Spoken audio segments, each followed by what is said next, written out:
vamos a dar inicio a nuestro análisis de este 6 de julio del año 2016. Las noticias durante la semana han estado proponiendo temas que se vuelven prácticamente indispensables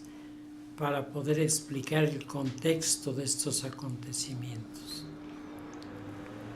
Tuvimos la semana pasada el ataque de los terroristas al aeropuerto que se consideraba el ejemplo del mundo en seguridad, con un resultado terrible de heridos y de muertos.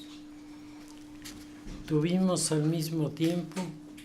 manifestaciones de violencia en diferentes lugares del mundo y desde luego en México, en donde el tema de la seguridad es el tema que se comenta todos los días, no tanto en los hechos como en la incapacidad del gobierno de contestar al desafío que le están planteando, por un lado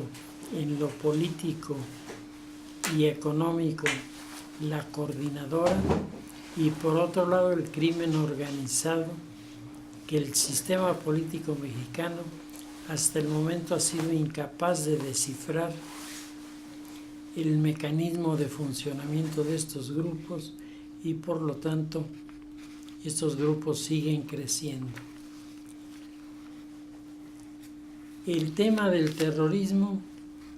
viene acompañado, como siempre, del mensaje religioso fundamentalista del mundo islámico y, como se ha podido comprobar en varios de los casos ocurridos, las personas que toman la decisión de llevar a cabo un atentado en contra de una institución no necesitan recibir instrucciones de nadie, no necesitan recibir preparación de nadie. Cada quien resuelve su problema y luego lo arroja al escenario y lo que suceda se le atribuye, se reivindica por los grupos extremistas y radicales. Señalábamos en las últimas referencias a este tema el hecho de que el mundo islámico en este momento le ha declarado la guerra a los turistas y le ha declarado la guerra a los arqueólogos debido a esta interpretación del Estado Islámico en el sentido de que ningún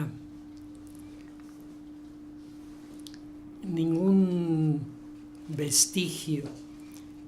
que no sea del mundo musulmán puede y debe conservarse. Todo lo demás hay que deshacerse de ello porque es una especie de blasfemia el estar tratando de encontrar signos de vida inteligente antes de que existiera Mahoma, lo que resulta en los tiempos actuales precisamente lo más cotidiano. Simultáneamente nos estamos encontrando con un reclamo feroz de los sectores fundamentalistas sobre los temas de género y familia, que brincan a la calle con manifestaciones, insultan, descalifican y protestan por que no se incluyen en los códigos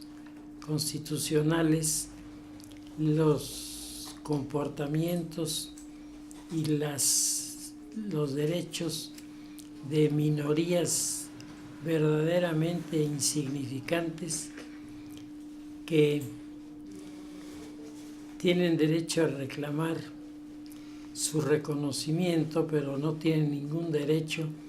ni de imponer modalidades y mucho menos de querer presentarse como la alternativa frente al matrimonio,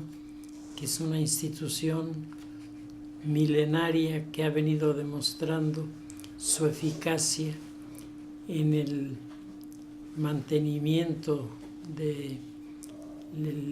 la raza humana, y por otro lado el ir cultivando ciertos principios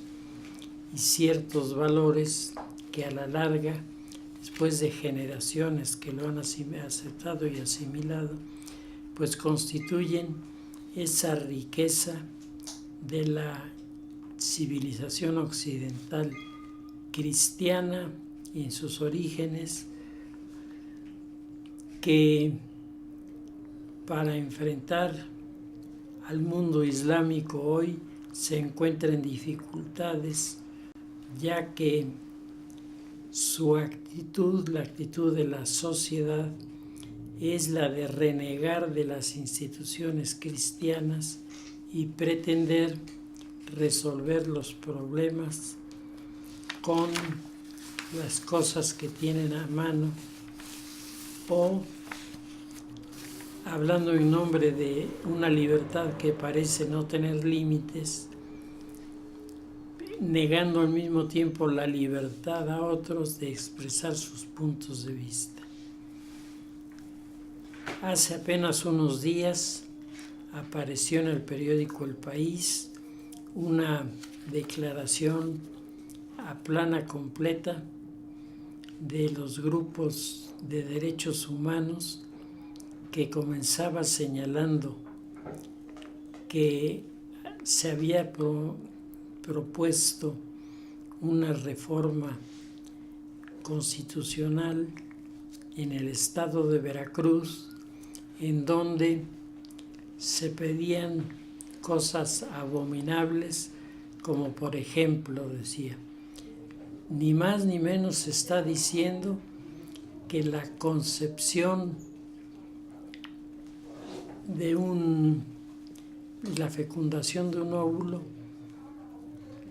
es la existencia de la vida humana. Dice, con cosas tan absurdas como esta,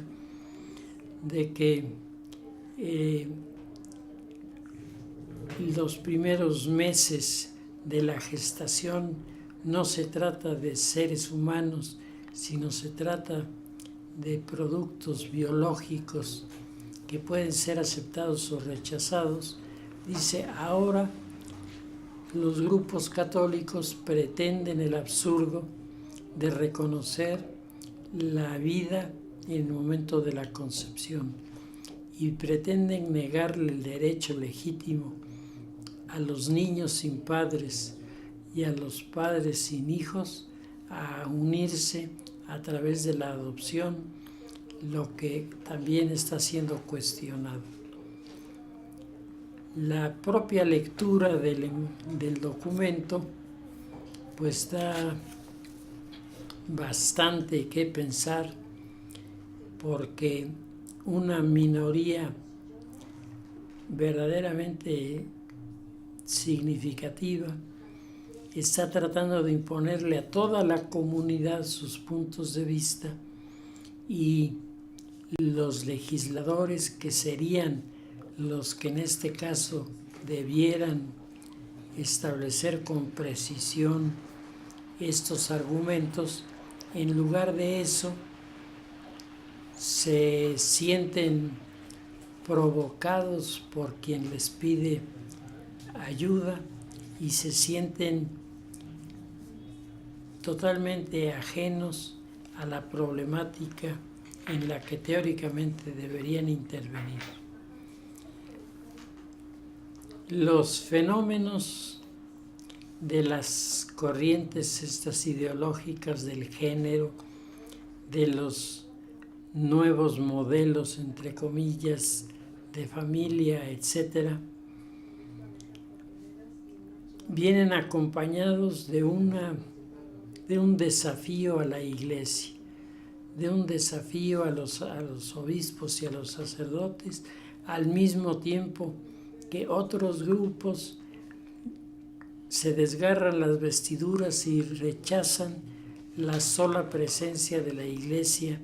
en los lugares en donde es invocada. Así que por un lado empujan a la Iglesia y por otro lado le niegan todo derecho de hablar. Y este fenómeno es un fenómeno que está ocurriendo a nivel mundial. Nosotros lo vemos de cerca, lo hemos vivido sobre todo en las últimas semanas, muy próximo, pero este asunto tiene estructuración en el marco internacional, en donde se está produciendo el fenómeno de la revolución cultural propia de la posmodernidad.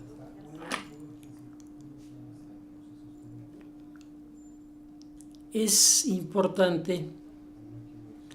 revisar de dónde viene esta actitud, porque solamente así podemos enfrentarla y podemos resolverla. La revolución cultural de la posmodernidad da por supuesto que en el mundo de la antigüedad surgieron los primeros componentes de lo que es una cultura.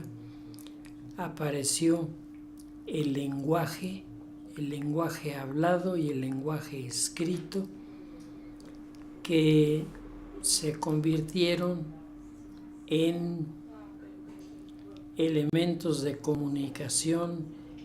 no solamente entre los pertenecientes a una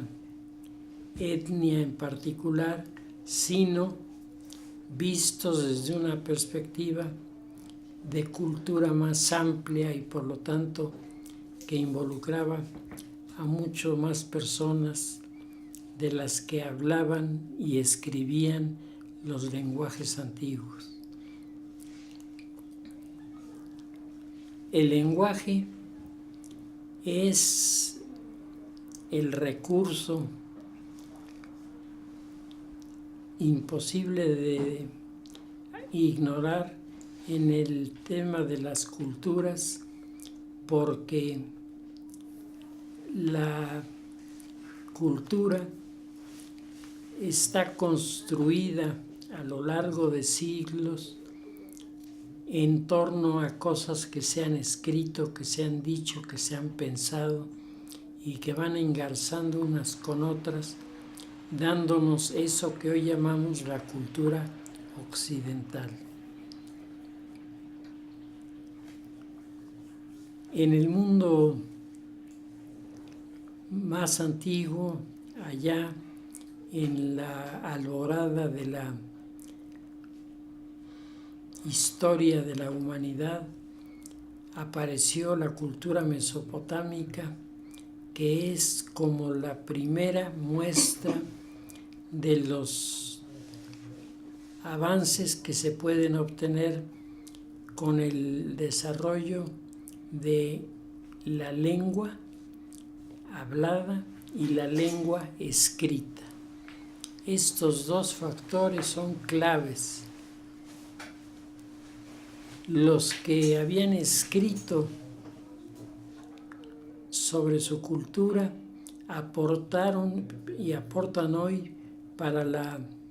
comunidad internacional que está esperando los resultados de los arqueólogos, pues aportan muchos elementos que nos ayudan a comprender al mundo antiguo. Un mundo antiguo en el cual había un diálogo entre lenguas distintas sobre temas como el comercio, pero también como los elementos culturales. Nosotros sabemos a través de la arqueología que los habitantes de la región de Ur practicaban un tipo de religión o de religiosidad que tenía muchos elementos mezclados con la magia y que, sin embargo, para ellos era el soporte de su definición desde el punto de vista cultural. Los dioses del mundo mesopotámico son dioses políades, es decir, dioses que eran invocados solamente por el pueblo mesopotámico y, según sus creencias, los únicos a los que les hacía caso pues era a ellos, y esto se expresaba en todos los elementos de riqueza que tenían lugares como la ciudad de Ur y después la ciudad de Babilonia. La cultura de este momento estelar de los mesopotámicos va a influir y va a repercutir en los textos de los judíos en el Antiguo Testamento, en donde van recogiendo parte de los datos que maneja la cultura mesopotámica, pero interpretados a la luz de un Dios que es el Dios de los dioses, es el Dios importante, es el que define las cosas que son y las que no son. Frente a la religiosidad llena de superstición del mundo de los habitantes de Mesopotamia, no podemos menos que reconocer que fue un avance con buenos resultados para el mundo de la historia del pueblo hebreo, pero fue también configurando uno de los elementos más destacados de la cultura occidental, que es precisamente el que la religiosidad es uno de los factores de identidad de este mundo que se va transformando. En Egipto, un pueblo muy religioso también, grandes constructores, hombres con gran visión de la realidad que les tocaba vivir. Los egipcios aportaron su lenguaje, aportaron sus interpretaciones sobre la vida religiosa, pero quedaron excluidos de los pueblos del libro, que son los que se centran en torno a lo que llamamos hoy el Antiguo Testamento. Israel es el crisol donde se van a fundir muchas de las ideas del mundo antiguo y se van a ir consolidando de tal manera que son una riqueza, no solo desde la perspectiva de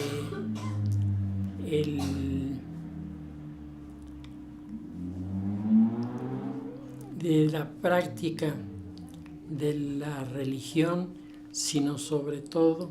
del reconocimiento de valores que a lo largo de la historia van siendo cada vez más importantes.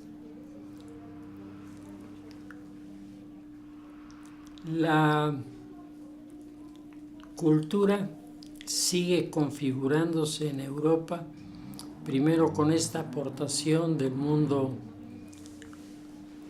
del Medio Oriente, luego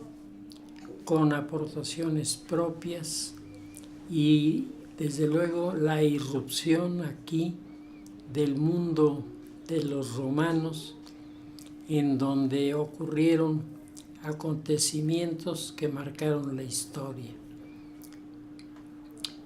El mundo romano era fuerte y era poderoso en las armas, pero era un pueblo con bastante pobreza cultural, bastante pobreza de pensamiento. Si nosotros revisamos los clásicos del mundo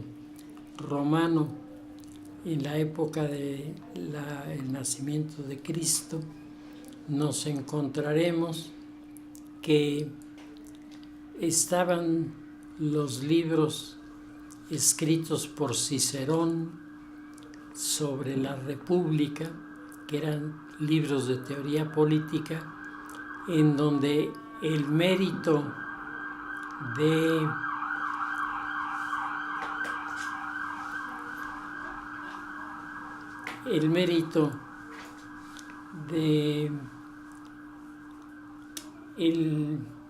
la observación de los romanos está relacionado más con la manera en la que van ordenando las ideas que porque expliquen desde su punto de vista cosas importantes desde el punto de vista religioso. Sin embargo, en la cultura de los romanos aparecerán en torno a la figura de Cicerón las reflexiones sobre los modelos políticos que hacía Platón y que se copió Cicerón para darlos a conocer en latín, y al mismo tiempo la figura de Cicerón aparece impulsada por los propios romanos como uno de los grandes de la filosofía de aquella época. Cicerón está lejísimo de ser un filósofo, es un pensador y escritor bastante mediocre, pero que tiene el tino de llevar a la traducción a una de las obras que sin duda será de enorme importancia para la humanidad, que es el tema de la política en la perspectiva de Platón. Resulta sintomático el que cuando uno revisa la historia del pensamiento político en el mundo antiguo, brinque siempre la figura de Cicerón como alguien que aportó a la filosofía de ese periodo la reflexión de los griegos, que siempre será útil para revisar muchas cosas. El otro disque filósofo español, Séneca, es bastante más chabacano, es muy dado a poner cosas que no había reflexionado, y aunque tiene el mérito de haber tratado de explicar el significado de la aparición del cristianismo en el mundo romano, es el único autor que lo hace. Este hombre, Séneca, hará esta referencia y hará este acercamiento de una cultura con otra sobre la base de elementos en donde van incorporados principios jurídicos, donde van incorporados reflexiones del orden normal, no filosófico, pero cuando menos sí interesante respecto de las cosas que hacía el mundo romano en su momento, y curiosamente tendrá Séneca un acercamiento con los cristianos de aquella época. Según algunos de los biógrafos de Cicerón, muy ciceronianos, se encontraron en Roma o Pedro o Pablo con Séneca, y con ellos habría tenido una plática sobre el tema del cristianismo. Hay algunos indicios, hay algunos documentos que se han encontrado en donde parcialmente se hace referencia a esto, pero fuera de esta aportación, pues Séneca no va muy lejos, se nos queda muy cerquita. El mundo cristiano, rechazado en un principio por el mundo romano, tiene un poder de proselitismo impresionante, y en un tiempo muy corto, sobre todo los sectores más desposeídos del mundo romano, entre los cuales estaban los esclavos, se vuelven seguidores del pensamiento cristiano. Y la figura de el emperador Constantino vendrá a rubricar todo este tema del que estamos hablando, cuando Constantino le da a la Iglesia un poder dentro del Estado y le da recursos para que la Iglesia tenga cómo mantenerse y cómo poder cumplir su misión de proselitismo. Esta actitud del emperador Constantino es a pesar de que Constantino no era cristiano. La madre de Constantino era la Helena, era la cristiana, ella sí es cristiana. Ella es la que pide la construcción de la iglesia de San Pedro en el Vaticano, en donde está sepultado San Pedro. Esto la madre de Constantino lo cita, y por otro lado, ella es la gran promotora de la salida de Constantino de Roma y su instalación en Constantinopla, que era una ciudad muy pequeña, a donde cuando llega el emperador, pues automáticamente se multiplican las edificaciones, se vuelve de enorme importancia el mundo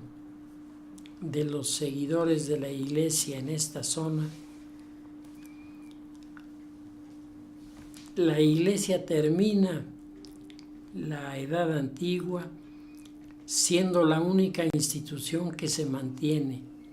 Todas las demás instituciones del mundo romano, todas sin excepción, se derrumbaron. Fueron saqueadas, fueron quemadas por los pueblos bárbaros, y en este que fue un principio de época de la Edad Media, es el principio de la Edad Media, en donde las invasiones de los bárbaros nos recuerdan mucho las invasiones que se están produciendo ahora de sur a norte en el mundo entero. Esta búsqueda de horizontes, la única institución que fue capaz de procesarla con cuidado fue la Iglesia. Por eso, cuando en el año 1000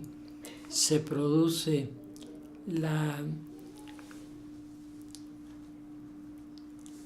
el pánico del fin del mundo, porque todo el mundo piensa que con el año 1000 desaparecería el mundo conocido, muchos de los propietarios de grandes terrenos, en el momento de enfrentar este tránsito al año 1000, en los terrores del año 1000, se precisa cómo se van integrando expedientes de donación que hacen que la Iglesia termine en el año 1000 como el propietario de terrenos más grande de toda Europa. Y esto hará que la Iglesia entre en diálogo con los que intentan revivir el imperio. Ya no va a ser el imperio romano, ahora va a ser el Sacro Imperio Romano Germánico. Y entonces los que se integran a esta visión de la realidad, apoyados indiscutiblemente por sus creencias religiosas, pues alcanzan a ser los únicos supervivientes del Imperio Romano. Se ha escrito mucho y seguramente se escribirá más sobre este momento en el que aparece la Iglesia y termina la época antigua. Un momento en el que todas las categorías del mundo antiguo se derrumbaron, se vinieron abajo, y lo único que quedó fue la estructura de la Iglesia, que se mantiene y que es capaz de convocar detrás de ella a toda la sociedad romana.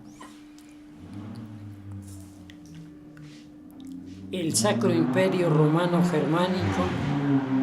es una institución en la que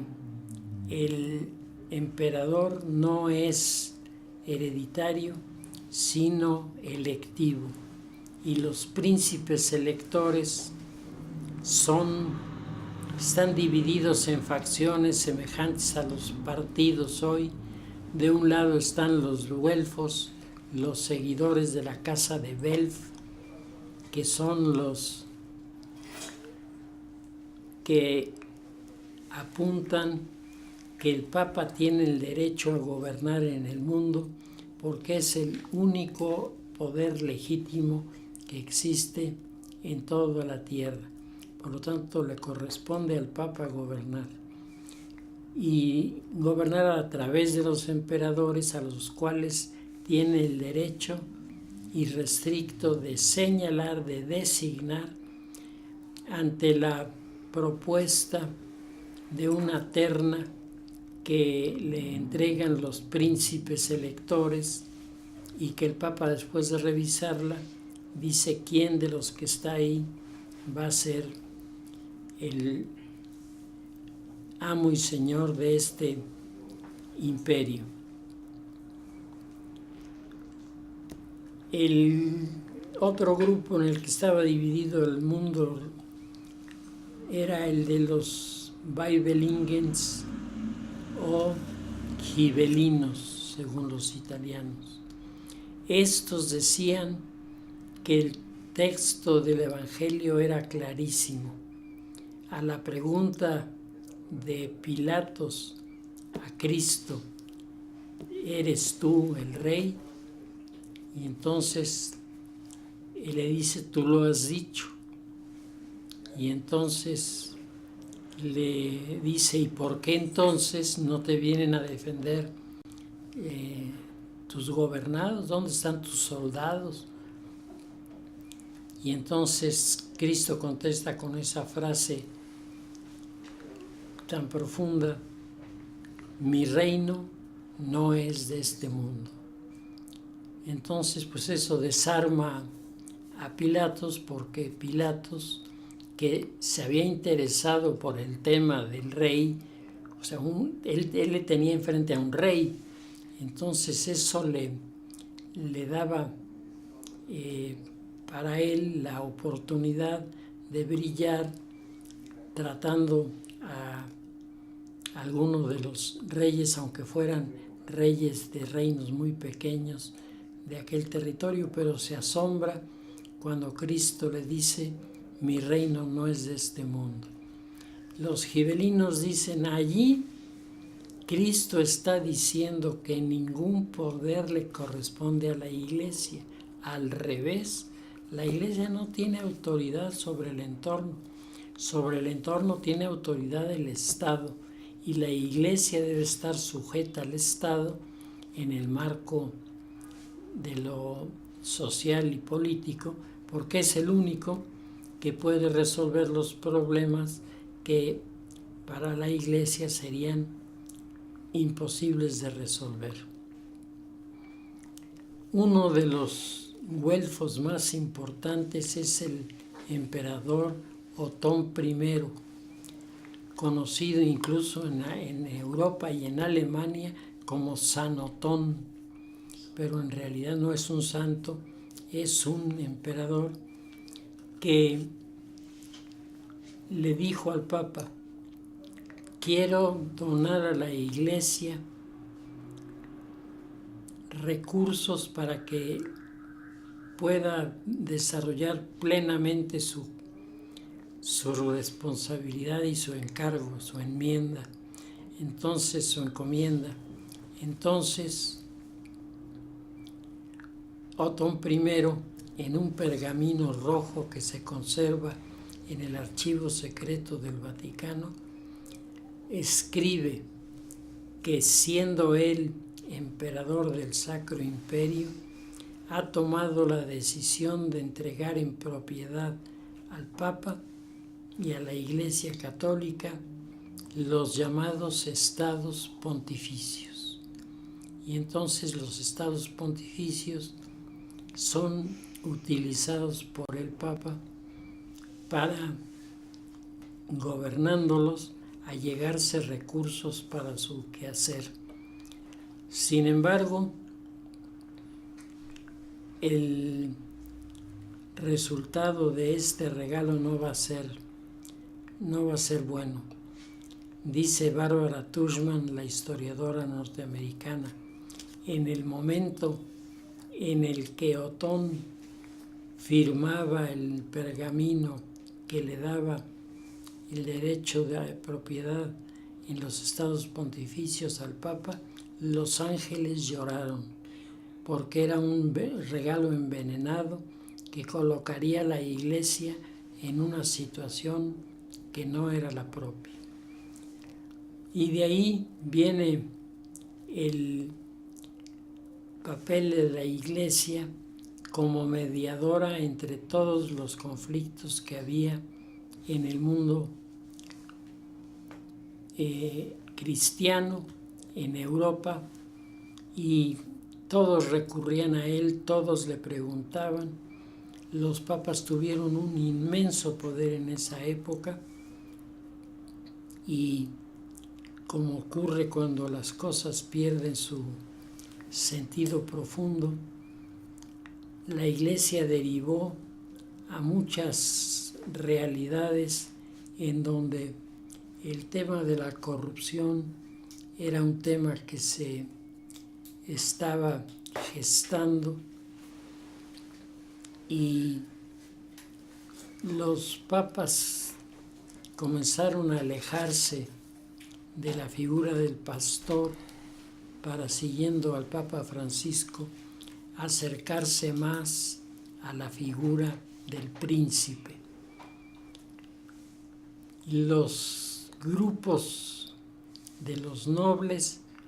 hacían alianzas entre sí para nombrar a los papas, y todo esto nos dejó en la Edad Media una iglesia que apareció al principio de la Edad Media como la gran y poderosa institución, y hacia finales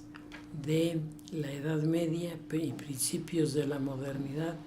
la Iglesia aparece ya débil, ya perseguida, ya agotada, con papas que tienen que medirse en las cosas que dicen, porque comienza a crecer en la humanidad el anticlericalismo, y todo esto tiene su punto de culminación en el año de 1650, se produce el final de la Guerra de los 30 años y se firma la Paz de Westfalia. Firmada la Paz de Westfalia, la Iglesia desaparece del mundo de las negociaciones. La Iglesia comienza a sufrir persecución, pérdida de sus propiedades, es decir, se invierte totalmente el proceso mientras crecen las categorías de la modernidad, mientras crece el laicismo como actitud frente al catolicismo, crece de manera significativa el poder de los reyes sobre la Iglesia,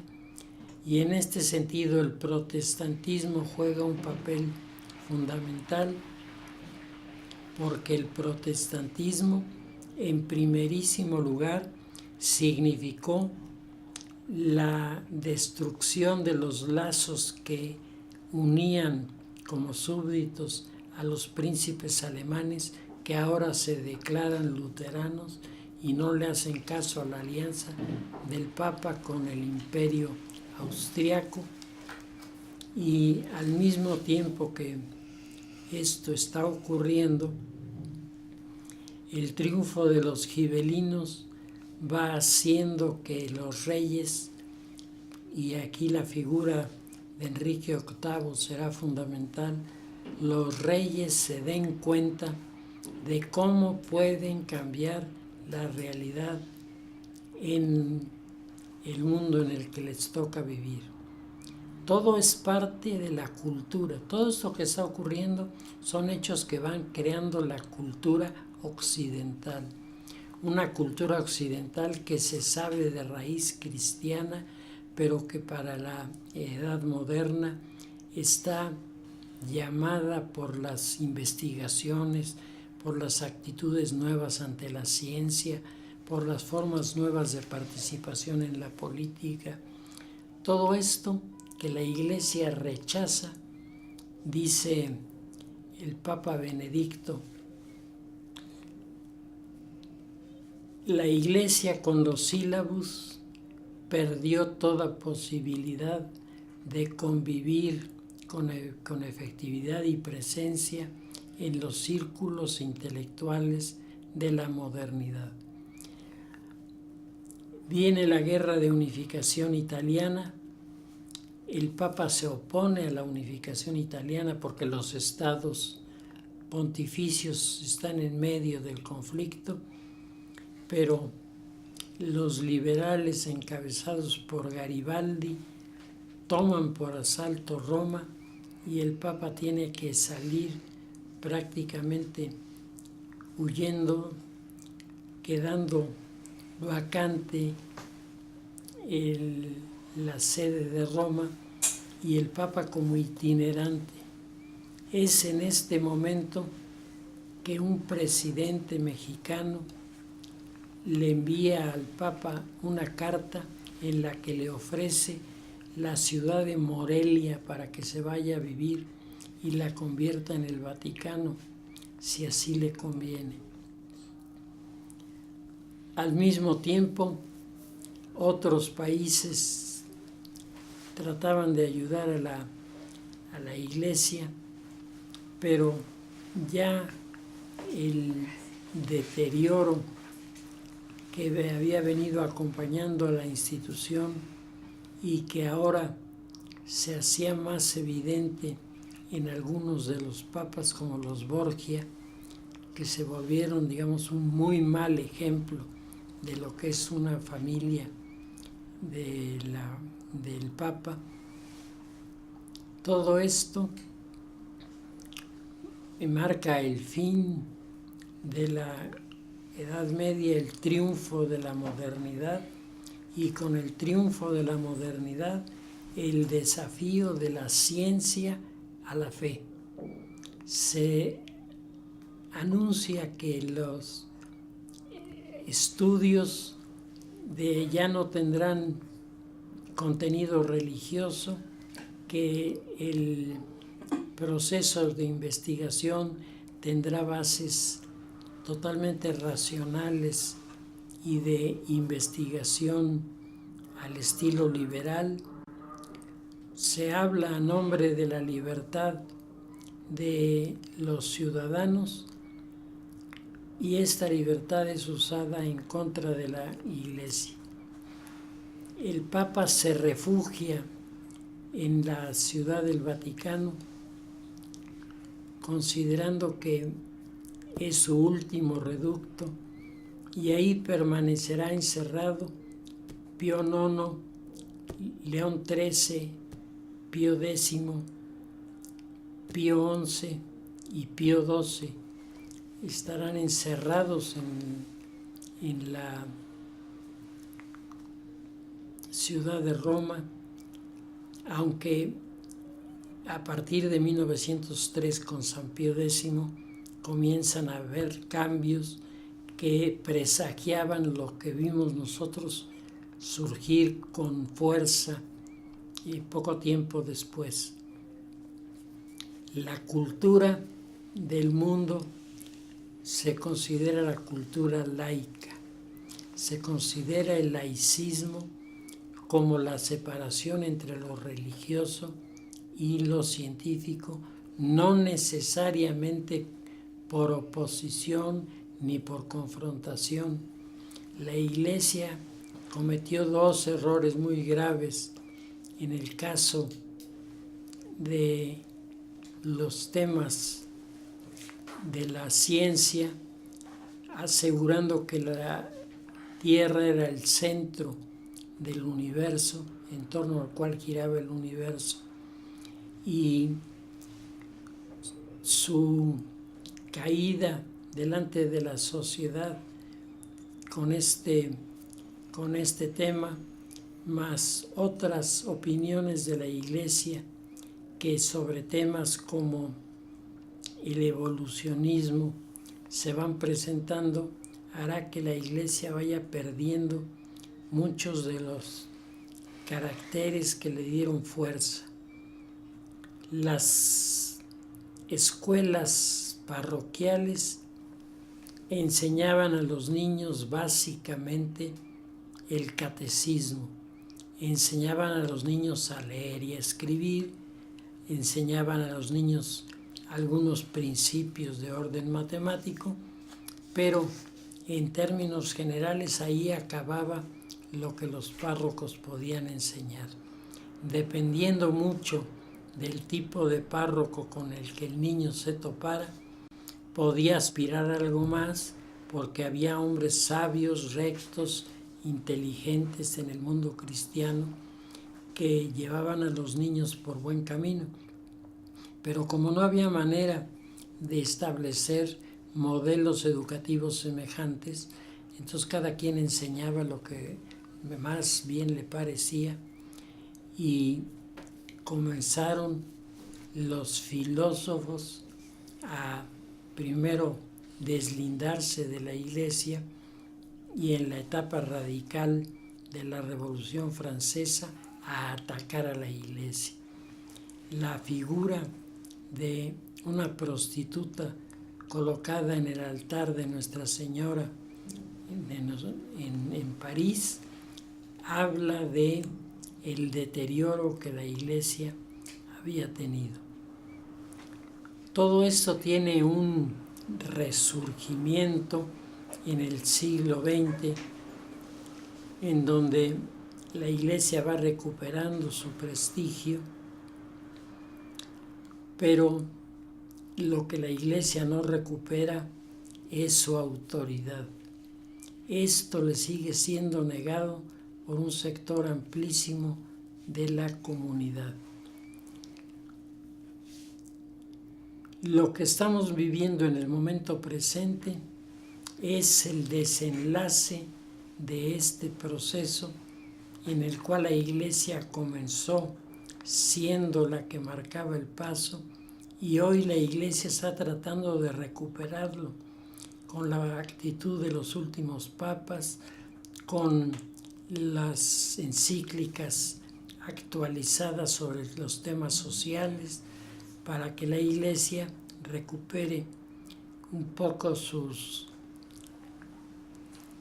credibilidad delante de la comunidad. Pero en una época de posmodernidad, donde las instituciones son puestas en la picota, la Iglesia es puesta en la picota por los medios de difusión de noticias a nivel internacional, y se ha creado un mecanismo a través del cual hablar de la Iglesia es hablar de problemas de pederastia. Hablar de la Iglesia es hablar de problemas de corrupción del Banco del Vaticano, en donde hablar de la Iglesia significa los abusos de los integrantes de la curia que no han respondido a las peticiones del Papa de vivir en la línea de la pastoral y de lo pastoral. Es decir, lo que estamos viviendo hoy, y no tenemos que asustarnos sino entenderlo, es el final de la modernidad y el principio de la posmodernidad. En el final de la modernidad vemos una Iglesia que a través de los textos como los de Juan Pablo II, de Christi Fideles Laici, tratan de adelantarse a esta crisis que se está viviendo, diciendo que los católicos tenemos una misión dentro de la Iglesia y dentro del marco internacional. Y dice Juan Pablo II, los laicos en el mundo tienen 3 funciones que realizar. Una, los laicos católicos tienen que incursionar en la política, tienen que incursionar en la educación, y los laicos católicos tienen que incursionar en la evangelización de la cultura. El Papa entiende perfectamente el problema cultural que ha sido el hilo conductor de la historia. Ahora se encuentra atravesado por toda una serie de propuestas, dentro de las cuales el cristianismo parece haber quedado lejos. Si se habla de la familia, nadie quiere hablar de la familia cristiana. Si se habla de la investigación, nadie quiere oír hablar de investigadores creyentes. Todo lo que durante siglos fue la identidad de la institución y de sus fieles está en este momento en cuestionamiento delante de la sociedad. Decía Michelle Bachelet hace apenas unos días en una reunión internacional sobre América Latina y el Pacto del Pacífico, en donde ella dice: los políticos debemos entender que es necesaria la revisión a fondo de la doctrina política, de los partidos políticos, de los actores políticos, porque el cambio vertiginoso que se está produciendo, si no somos capaces de adelantarnos en estos terrenos, será como un huracán que barra con todo lo que durante siglos se ha venido construyendo. Pues me parece que es el punto de introducción a los problemas que estamos viviendo, porque mucha gente se desgarra las vestiduras, se tira al piso, considera que los jóvenes de hoy han traicionado a su misión, no saben ni de lo que hablan. El mundo está en proceso de transformación. Esas transformaciones son siempre amplias, profundas y prolongadas. Estamos en los inicios del cambio de la modernidad a la posmodernidad, y muchas de las cosas que hoy estamos viendo, si las entendemos en esta óptica del desarrollo e identidad de la cultura como uno de los factores importantes, entenderemos por qué Juan Pablo II nos pide la evangelización de la cultura. Si les parece, lo dejamos ahí y seguiremos la semana próxima.